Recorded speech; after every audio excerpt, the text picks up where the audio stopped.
All right. Well, good evening to you, Eran. I'm here with Eran Halevi, who is one of the founders of the Uriel Center.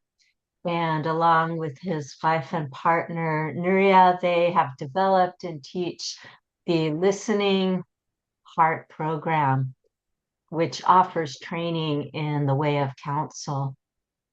So, as we meet here across the airwaves, Iran, where are you at the moment? What region are you in the world? Good evening, Laurie. I'm sitting in my office, which is in my home in a small village called Alone Abba in the north part of Israel, uh, not far away from the Mediterranean and the Carmel Mountains. Wow, amazing. And I'd love to start with asking you about how you found your way to the way of counsel or how it found you. Well, I think it was 2001 when I first sat in council. Uh, Yeah, I was a teacher, a Waldorf teacher in a Waldorf school, and then came this American guy. I didn't know even his name, and he said, "I'm going to sit in a circle with some teenagers, like high school pupils, and the teachers were invited as well."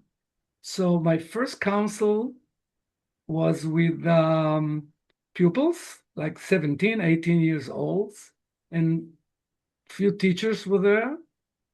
And it was very profound for me in a way that it was, as a teacher, you meet pupils. I was a physical education teacher. So I met them in classes outdoor. Mm, And then in council, the first thing I noticed that I really see them through the stories they told, not as pupils, as human beings. beautiful. And it was like turning from black and white movie to colors movie. For me, it was first thing that really, wow. And then I went back home in the afternoon and I was sitting with Nuria on the dinner table. And after years of being together, I realized that something has changed in the way I'm listening to her. It was like, it was more like the way I'm not listening to her. What I mean is that I noticed it was like an inner witness inside of me that noticed the quality of my listening. And I realized that quite often I was, instead of really being present with her and listen to what she says, no matter what about, I was either waiting for her to finish so I will talk. So I was preparing my answer, or even worse than that, I realized that once in a while, my thoughts flew away to another place and I was thinking about something else while she was talking. And this was the first time I was being able to realize it, like self witnessing. And a big, that was something very special for me, this dinner, you know. Mm. Um, so so I came back the next day, I came back to school and I was looking for this man. Um, and then I found out that this man is looking for a place to train Israelis for to be facilitators in the emphasis of the Arab-Jewish conflict, okay, like multicultural training. And Uriel Center, we just founded it like a year before that. So, they say when the pupil is ready, the teacher is coming. And that's what happened. So I told him, hey, I had this very special experience yesterday. Why don't you come over to see my place? We will love to host the first training. And this man was Leon Berg. Okay, Leon Berg. It was a bit before Ronit Rinat came to Israel and brought, on a big scale, she brought council to Israel, but it was a bit before that. So that's how I met council the first time.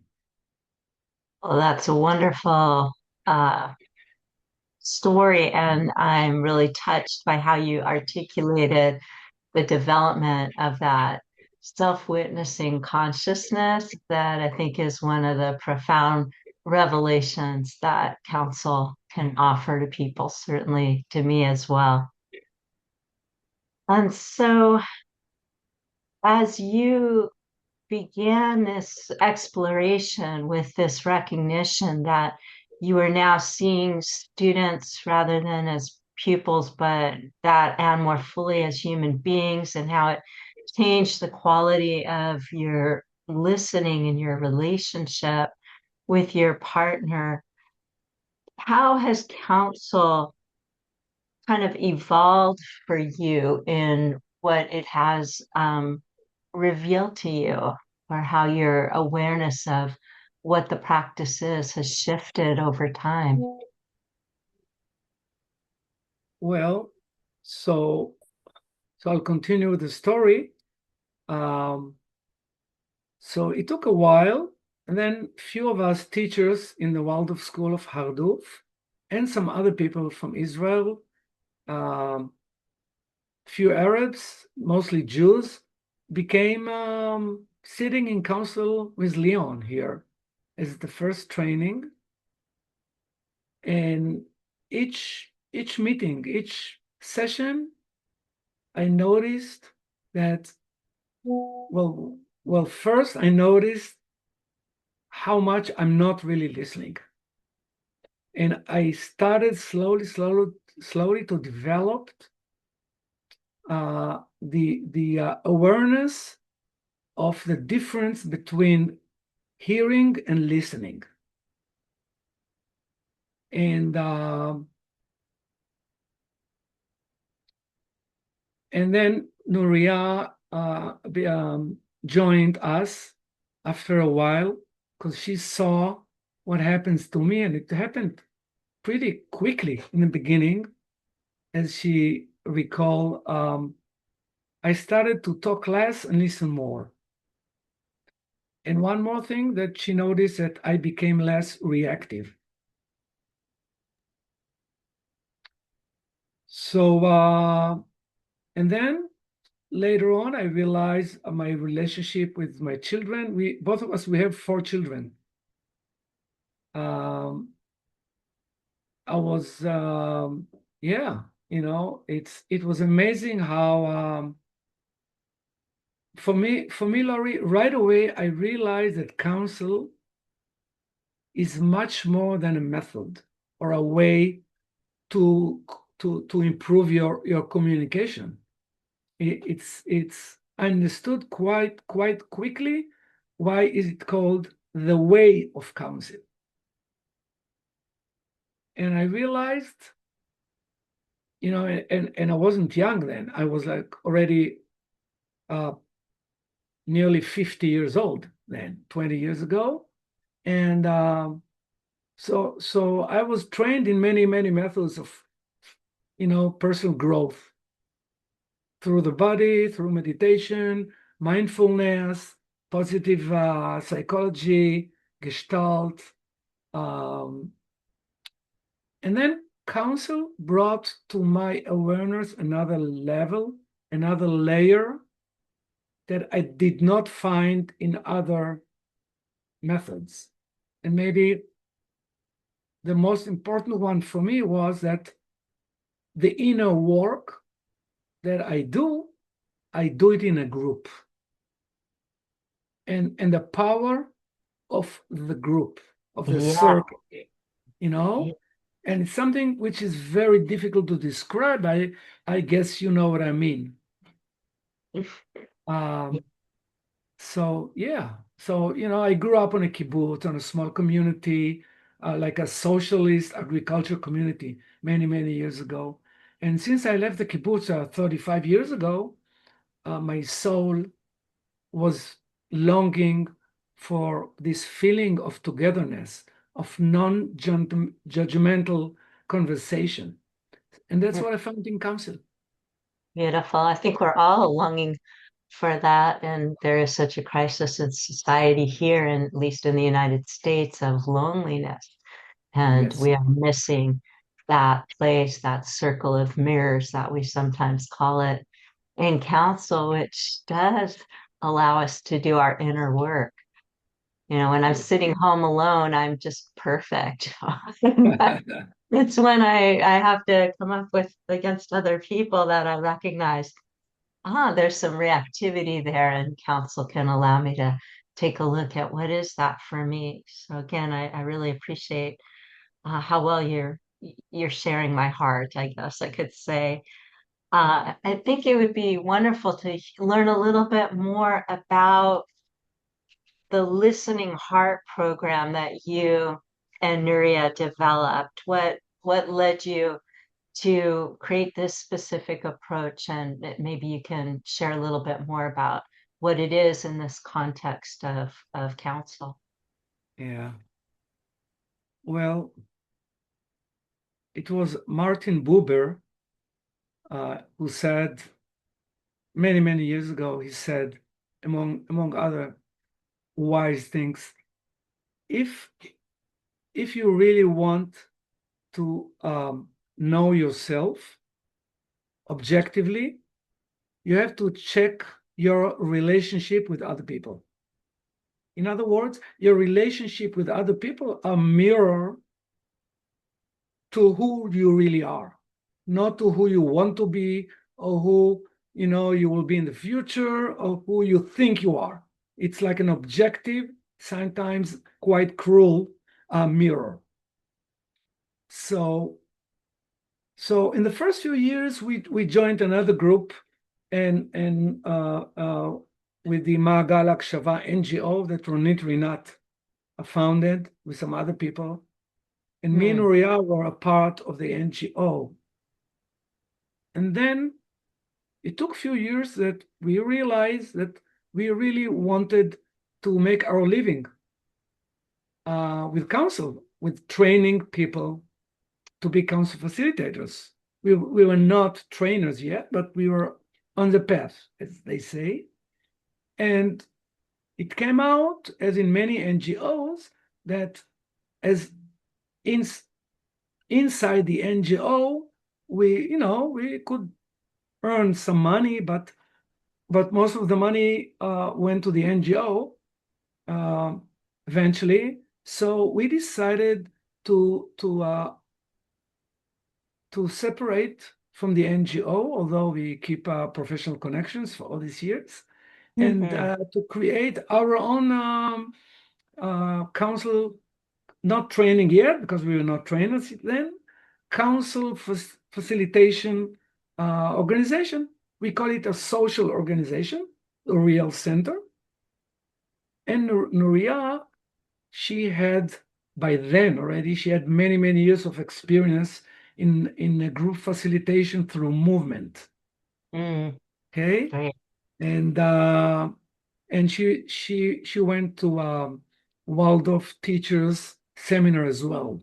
So both of us are really, our let's say, our inner work is rooted in the Waldorf education philosophy, and we found that it's very connected to the way of counsel, like the core values of being with other people from the heart, combining with the head is in counsel and in the anthroposophy philosophy as well. And so anyway, so after a few years, we waited until we became trainers. It was 2009. And then we started to offer trainings. In the beginning, the listening heart, by the way, the listening heart is that, and it's a part of a long sentence said, you give your servant, like it says, okay, Solomon, King Solomon, God asked him, what do you want? So King Solomon said, give your servant a listening heart. Now listen to what comes after that. To so I can define bad from good. Ah, So and to define bad from good, to separate bad from good is a kind of judgment. So the way I understand it, what King Solomon asked from God is to judge from the heart. wow, wow, beautiful. So the listening heart, the listening heart program started as just a plain basic counsel facilitation as we were trained. And then when years go by, we added more ways of counsel or more ways of being together, of getting to know who I am as an individual and who I am as a part of a group. We added more movements, not only games, but movement like awareness movement, working with music, Mm. and more creative methods like art, and of course, working in nature, being in nature, like the nature of counsel.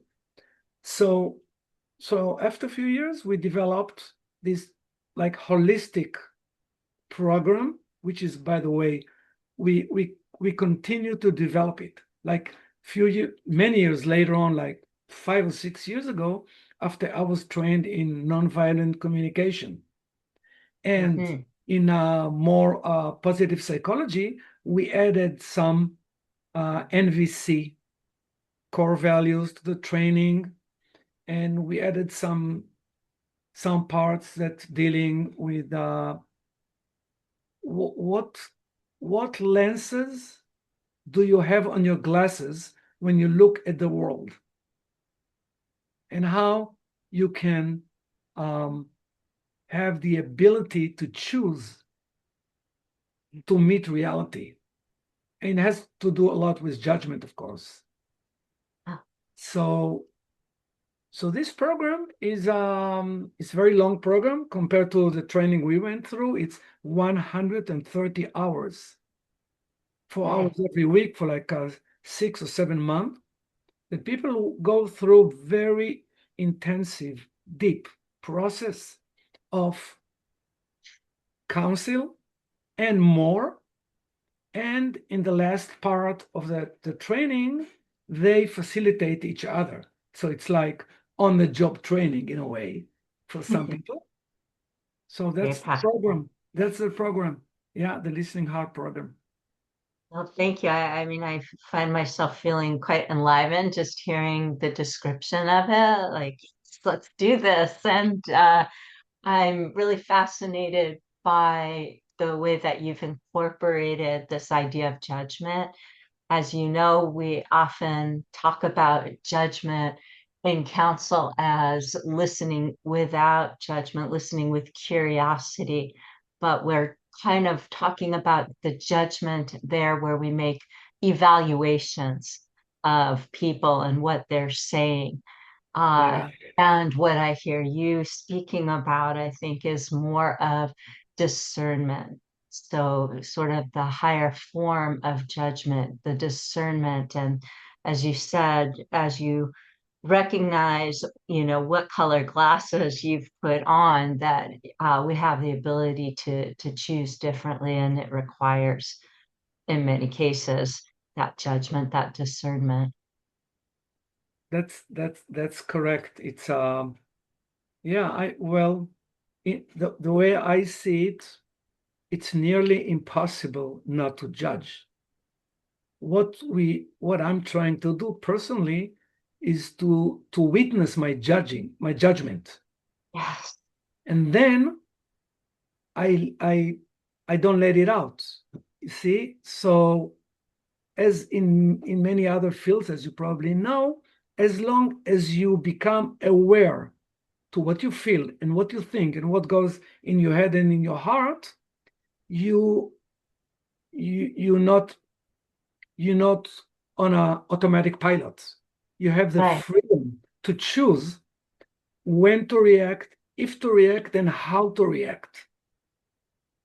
And that's, for me, the most significant change that I see again and again our pupils go through in the program. And more and more people talk to us after the training how their relationship has changed. Their relationship Mhm. with the children. Some people divorce, some people get married, and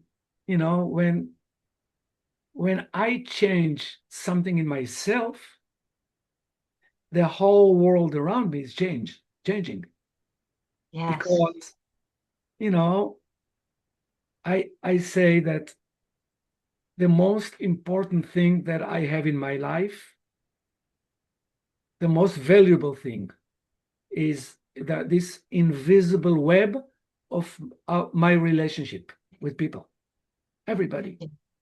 And I Yes. create the quality of my relationship by the way I speak and the way I listen. So when I change the way I speak and the way I listen, I'm not only changing myself, it's like ripples in water. I'm changing everything around me. Hmm. Yes. Thank you. I feel we have many shared interests in NVC and Gestalt and Waldorf education, and could probably speak for hours on that. And Yeah. that said, I'd like to shift the conversation a bit to the fact that you and Nuria are doing this work in a fraught part of the world. And, probably there's many, many fraught parts of the world, but I feel I'd be remiss not to ask, how does council practice serve multicultural communities in Israel, Palestine, especially those that are navigating deep political and cultural divides these days? I Yeah. know that's like a very large question, but Yes. Well, anything that comes to your heart, mind on that as you and Nuria have, danced with this. yeah, we can have a seminar on that, for a week. Uh, Yeah. Before I answer, Laurie, I'd like to say that uh, a big part of the quality of my work is because I'm not working by myself. I'm doing it with Nuria, and the co-facilitation of both of us is creating, much more than me plus her together. Um, and yeah. So, well, we have a saying in Hebrew. I'll say it in Hebrew first. מים שקטים חודרים עמוק. Um, calm water go deep. And so the way I see it, from my point of view, the work of council, which is, of course, can be the ultimate remedy to the problems we have in the Middle East here. Mm. Uh, the amount of people that exposed to council is objectively very little, unfortunately. And in the same time, the work is done. We now, in the beginning of this year, 2026, we have two groups, number 43 and 44 of the Wow. listening art program, and each group is between 12 and 15 people. So we've been trained many people, Jews and Arabs, and all of them are ambassadors of the way of counsel in a way, even if they don't facilitate. As as we all know, you don't have to facilitate counsel in order to live the way of counsel in your Beautiful. relationship. So I'm trying in the last few years to bring counsel more to the academy and to have some universities doing research. And we succeeded a little bit with the University of Haifa. One of our pupils, she's doing her thesis on Hmm. counsel, and still, I've been working with many groups of Arabs, mostly, by the way, uh, only men and or only women. There is a big difference in between the Jewish Israelis and the Arab Israelis in a way that men and women together are working like in emotional work. Hmm. So yeah, so there are a lot of like cultural gaps, and but we have the faith and we do the work, and we're not alone. You have the Amutat, the NGO Maagal Shava, our colleagues, they do great work as well. And more and more of people that we trained, they do counsel. We work in schools for many years, and the Bureau Hmm. of Education in Israel recognized our work and paid for that. So just like in other arenas, there is there is what you believe in, and then there is the reality. I think you have it in a way the same in North America, especially in the United States. you know Yes. so we, in a way, obligated to this work, and we continue to do it. We believe in it. We see the impact on people, and hopefully it will spread more and more. And I want to say, when I think about it, I want to say thank you to Ronit Rinat, that she brought the way of counsel to Israel, and and uh, and she was the first person who really, you know, let my fire grow when I saw that she, like, her life was for counsel for many years now. She's back in the United States now for quite a few years. And so but the many years she lived in Israel, she was not only my teacher, she was the person that sometimes when I wanted to give up, I looked up at her and I said, I want to be like her. Yeah, that's a lovely tribute to Yeah. your mentor, your role model, to Ronit. Well, I appreciate the work that you and Nuria are doing to, send forth those ripples. As you said, each person is likely profoundly changed, and so then that ripples out to all of their relations. And this is the dream, I think, of many trainers and facilitators, that we are doing our little part to change the world, Yes. as wildly idealistic as that might sound. Yes, yes. And I decided that I want to bring counsel into my life on a full range when I realized what sitting in council did to my relationship with Nuria and her relationship with me. So the first impact of counsel on my life was the relationship with my wife. And by the way, we work with couples as well. for quite a few years, a small group of couples. Yeah, and we were trained with Jack and Jacqueline when they were here many years ago, and I see what it does to couples that continue to do the work. Not Right. everybody continue to do the work, and it's a work to do. It is. This is the heart of relationship. Yes, It's a work in progress, and are we willing to sit down, call the circle, make the time, make the space, and maybe most importantly, be that yeah, vulnerable to say, I'm willing to be changed here.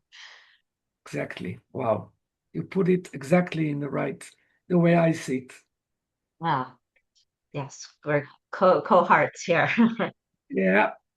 And so I think you've shared you've touched on what the practice has taught you. I'm wondering as you and I think you've touched on this too about, what is the wisdom of the circle or the spirit of the circle, but anything else that you'd like to share about how maybe this archetype of the circle has been your teacher? Mm.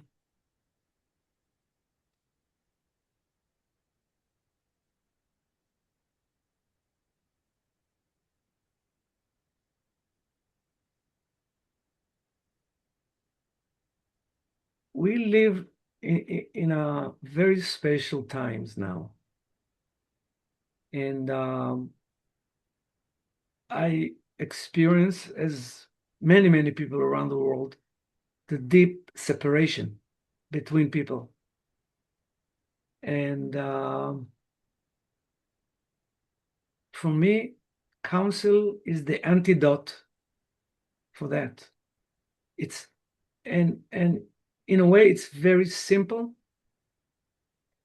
and that's the strength of counsel, the way I see it. That it's not coming from the academy world. It's not backed up with many researches. It's not psychological. It's not therapeutic, so called. And actually, it is. You know, lately I've been working with soldiers that in the war. I'm a part of an NGO, one of the many NGOs in Israel now that helping especially older soldiers that they have families and they were inside the war. Even now, when the war is over, so called, many men and women uh, um, share their life between being near Gaza or in the north and in their family with their children. And it's nearly impossible, Laurie, to stay sane when you jump from being in a war to your family. So in this it's called Kfar Ma'avar. It's a very special place. Maybe another time we can talk about it. We use counsel as a mean for people to open their heart, men, mostly men and women as well. And we use, beside counsel, we use um, ice bath and Mhm. sweat lodge and movement and body work. And mostly we help the soldiers to get in touch with their feelings and to be Mm, the ability to improve the ability to be in touch with what's alive inside of them and to express it in a way which is not harmful for other people. yes, I, beautiful. I beside that, by the way, I've been working with men's circles for many years. Like 20 years ago, I opened a men's circle with some friends, like a project that I called it Nights Without Armor. There is a book that name. Yeah, Yeah. there's a book in English by that name, Nights Without Armor. And through counsel to help men, including me, to take off slowly consciously the armor that we put on that separate our feelings from who we are. So that's what we do with soldiers now. So lately I feel, the more harsh the situation becomes, the more important counsel become. Yes, it's As such in, important repair work in the context you're speaking around. yes. So beside that, I want to add something about um, the ability of people to accept different opinions, different differences, and very in a very personal way, I realized I changed a lot through these 25 years of sitting in councils that I, it's difficult to explain because on one way, okay, it's like a polarity of two directions, opposite directions in a way. On one way, sitting in council made me more Israeli, more Jewish, more Mm, man, more husband.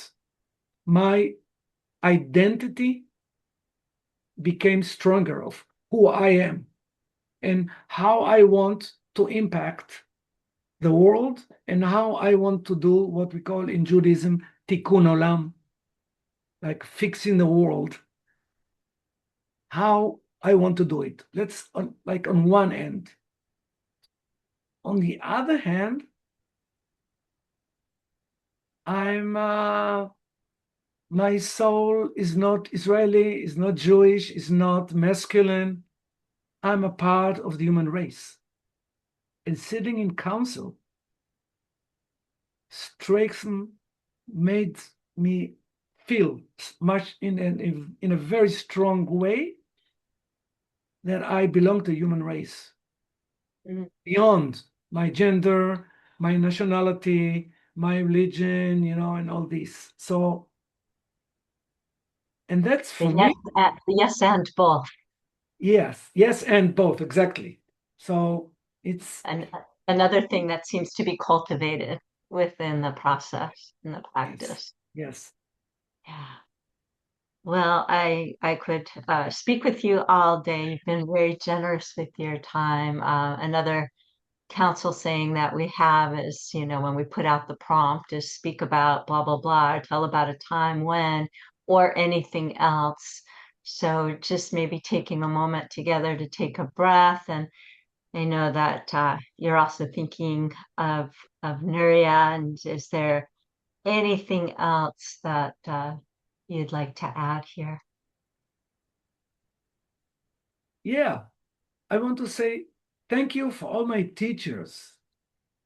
One very important thing that happened to me in council and it's keep happening that I realized the real meaning of the word in English lineage, which Mm, was I was very alienated to this word before. My parents came before the Holocaust to Israel. I knew nothing about my grandparents, and it's like my family started from the beginning. And sitting in council, I realized that me, my children, and now my grandchildren, we are all like a small loop in a big chain throughout the generations. And I want to mention, of course, Jack Zimmerman, and hmm. Jacqueline and Ronit, as I said, and Leon Berg and Marlo and Gigi and more and Joe and Jared and more people that I met in Ojai. I think it was 2012 or so. That was this meeting in Ojai. Anyway, and now I feel that I personally and me and Nuria in Uriel Center and all the Israeli trainers, we are part of a world community. And that's a world community of people that try to make this world a better place. And that gives me hope and gives me more another added value to the meaning of my life. So I want to Mm, thank to all these people that showed me the way of counsel. beautiful. Well, that is a lovely note of gratitude and honoring of the lineage to end on. I guess for people to find out more, they can go to the Uriel Center website and be able to learn more about what you're doing and contact you there. And just really appreciate your time. It was a lovely conversation. Appreciate you. Thank you very much, Lori. We could sit here and talk a few more hours because, counsel, as you know, it's I said it in the beginning and I will say it in the end. It's a way, it's a path to walk, and let's continue to walk together. Beautiful. Let's keep walking. Thank you, everyone. Thank you, Iran.